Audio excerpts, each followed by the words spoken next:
So, what we decided to do today was to hike all the way out from our campsite.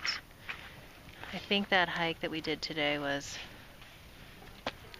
almost 9 miles, probably like 8.5.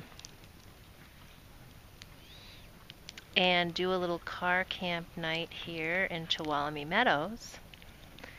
So if you can't see my face by the glow of the fire, because I don't know whether you can or not, we're here waiting for the fire to get ready. We're going to cook our dinner on the fire, which is something that's pretty fun that I've discovered.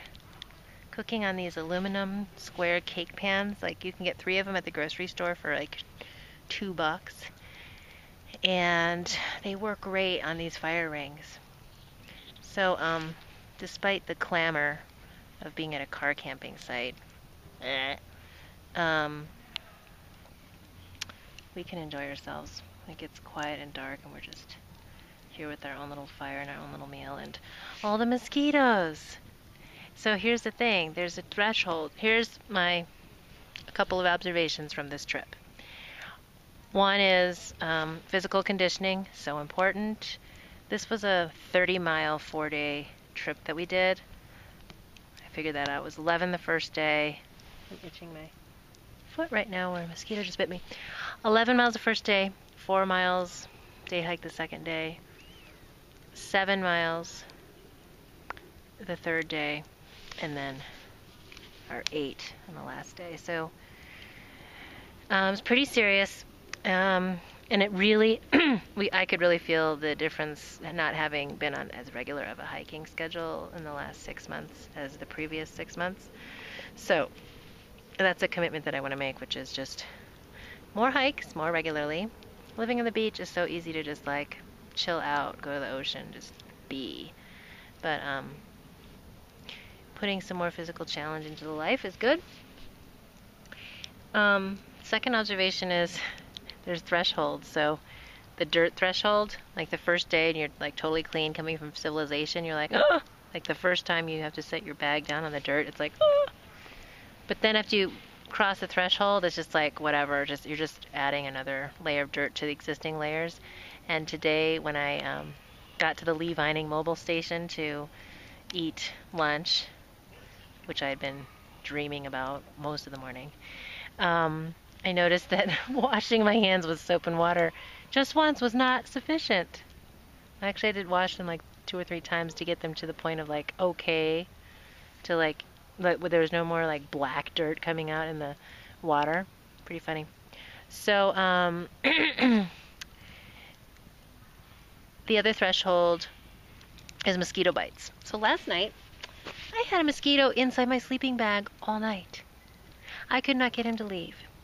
So I cannot even count the number of mosquito bites that I have right now.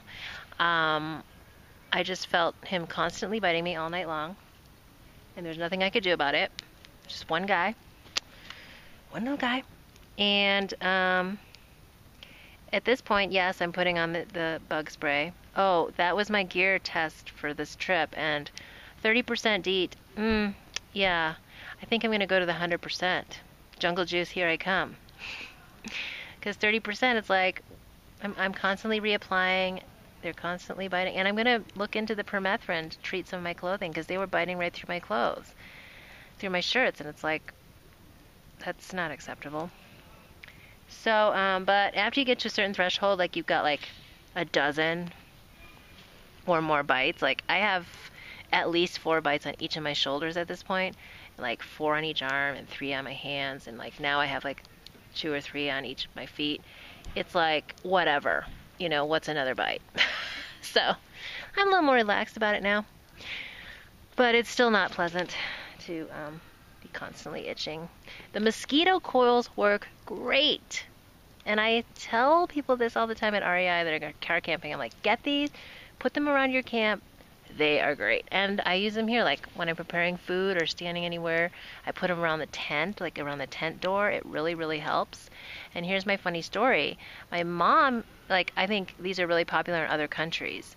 Like my mom used to get these sent over from Taiwan, and she'd put them outside the door, and she'd be like super hyper vigilant about making sure they're lit before anybody opens the door in the summertime in Chicago because there were so many mosquitoes, and I would just be like, give it a rest. But now I get it. I'm the same way now in the campsite. I'm like, get the mosquito coils! Ah, we can't do anything without the mosquito coils. And I had a customer the other day at REI who was like, oh, I grew up in Egypt and we used those too and they worked really well. So, mosquito coils, get them, use them. They're great. DEET, 100%. Use it. I'm going to try it next time. 30% was still not great. Still not perfect. And what else did I try on this trip? Well, the V-rims, they worked great. I mean, I knew that going in, but oh my God, how could I forget?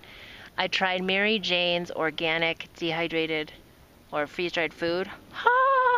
So good, unbelievable. The Tex-Mex chili beef, Tex-Mex beef casserole.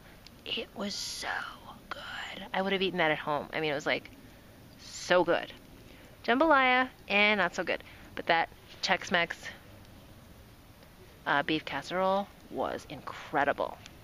Seriously. And I've had other brands, other entrees. No comparison. It's just like, whoa. So, Mary Jane's organic freeze-dried food. It's the way to go. That's all from Tuolomne Meadows.